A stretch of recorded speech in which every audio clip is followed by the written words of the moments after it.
नमस्ते दोस्तों। सास का थप्पड़। माँ जी, ये आप क्या कर रही है? छोटी बच्ची को खाना खाते वक्त थप्पड़ मार दिया। पूरा दिन वो घर के कामों में हाथ बटाती है और जब खाना खाने बैठी तो आपको बर्दाश्त नहीं हुआ।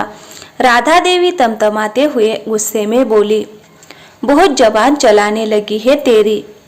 दरअसल निहारिका रसोई में गर्मी में पराठे सेक रही थी और वो पनीर पहले ही बना चुकी थी और बाहर बैठी अपनी ननद रुचि और नंदोई सौरभ को खाना परोस रही थी। उसकी 10 साल की बेटी भी माँ की मदद कर रही थी। वही राधा देवी अपनी बेटी और दामाद के पास बैठी थी और अपने सास होने न नजारा भी दिखा रही थी। बीच बीच में ताने देकर आखिर बहू को 2-4 ताने न मारा जाए तो कैसे पता चलेगा कि घर सास की चलती है। खाने में कोई कमी नहीं थी, फिर भी राधा देवी कोई ना कोई बहाना बनाकर ताना मार ही देती थी। लेकिन इस बार उन्होंने बहू नहीं अपनी पोती को निशाना बनाया। राधा जी तीखी आवाज में बोली, ए लड़की, जरा फटाफट पनीर की सब्जी ले आ और अपने फूफा को दे। इतनी सब्जी क्या अपनी माँ के लिए बचा कर रखी है जो इतनी धीरे धीरे और कम परोस रही है? ये सुनते ही पोती चित्रा का चेहरा लाल हो गया। वह अपनी मम्मी से बोली, ये दादी कुछ भी बोलती है, ये नहीं देखती सामने कौन खड़ा है। किसी दिन पलटकर जवाब दे दूंगी, तब पता चलेगा। निहारिका ने उसकी बात सुन ली और तुरंत आंखों से इशारा किया, चुप रहो, बड़ों से ऐसे बात नहीं करते। चित्रा ने गुस्सा पीते हुए कटोरी उठाई और फूफा जी की थाली में सब्जी पलट दी। ये देखकर राधा देवी और भड़कते हुए बोली, अरे ये क्या किया तूने? इस लड़के को बिल्कुल भी समझ नहीं है। इसकी माँ भी तो उसे बचपन से चूल्हे चौके में लगी रही, उसने भी कुछ नहीं सीखा और अब अपनी बेटी को भी कोई तमीज नहीं सिखाई। निहारिका ने हल्की डांट लगाई, चित्रा ऐसे सब्जी परोसते हैं क्या? जाकर पढ़ाई कर। चित्रा पैर पटकते हुए कमरे में चली गई, मैं खुद कर लूंगी। निहारिका चुपचाप सबको परोसने में लग गई। तभी उसकी ननद रुचि बोली, भाभी, आपने चित्रा को बहुत सर पर चढ़ा रखा है। अगर मेरी सास होती तो जबान काट कर हाथ में दे देती। निहारिका कुछ नहीं बोली, उसने सिर्फ तवे की ओर देखा और पराठा पलटती रही। लेकिन उसके चेहरे पर जो थकान और अपमान का मिश्रण था वो किसी से छुपा नहीं था, सिवाय उन लोगों के जो हर दिन उसे निगल जाते थे। ये सुनकर घर आए मेहमान भी सुन्न रह गए। रुचि ने सबको घूरा और फिर सबने चुपचाप खाना शुरू कर दिया। ये देखकर निहारिका के चेहरे पर एक हल्की मुस्कान आ गई। वो मन ही मन सोचने लगी, कौन किसे संस्कार सिखा रहा है, कुछ समझ नहीं आता। यही सोचते हुए वो फिर से अपने काम में लग गई।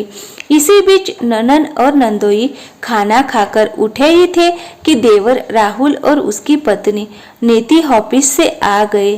दरवाजा खुलते ही राधा देवी की आवाज फिर गूंजी, बहू, राहुल और नीति के लिए भी खाना लगा दो। और हाँ, विमल कहाँ है? स्कूल से अभी लौटा कि नहीं? ये सुनकर नीति तुरंत उठी और बोली, मैं ले आती हूँ माँ जी। लेकिन राधा देवी ने उसे टोकते हुए कहा, तू क्यों जा रही है? वो चित्रा है ना, कामचोर, उसे भेज दे। उसने फिर तेज आवाज में पुकारा, चित्रा, जाकर विमल को बुला ला। चित्रा बिना कुछ बोले उठी और विमल को बुलाकर ले आ गई।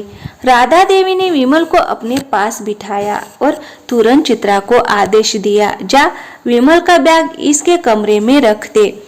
चित्रा बैग लेकर विमल के कमरे में गई और वापस लौटकर अपनी माँ से बोली, मम्मी, मुझे भी भूख लगी है, खाना दे दो ना। उसकी मासूम आवाज से निहारिका का दिल पसीज हो गया। लेकिन राधा देवी की निगरानी में उसने धीरे से कहा, बस 2 मिनट बैठ जा, अभी खाना लगाती हूँ। निहारिका ने डरते हुए चित्रा को रसोई में ही बैठा लिया ताकि किसी को ये ना लगे कि वह आराम कर रही है। अब घर के सभी सदस्य मौजूद थे। राधा देवी के दोनों बेटे अजय और राहुल, बड़ी बहू निहारिका, उसकी बेटी चित्रा, छोटी बहू नीति और उसका बेटा विमल। बेटी रुचि की शादी 1 साल पहले हो चुकी थी। अजय बाहर नौकरी करता था और महीने में 1 बार ही घर आता था, लेकिन राधा देवी ने कभी भी निहारिका को अजय के साथ बाहर जाने की इजाजत नहीं दी। हर बार कोई ना कोई बहाना बनाकर उसे घर में ही रोक लेती। कभी कोई बीमार, कभी मेहमान, कभी घर की जिम्मेदारी से।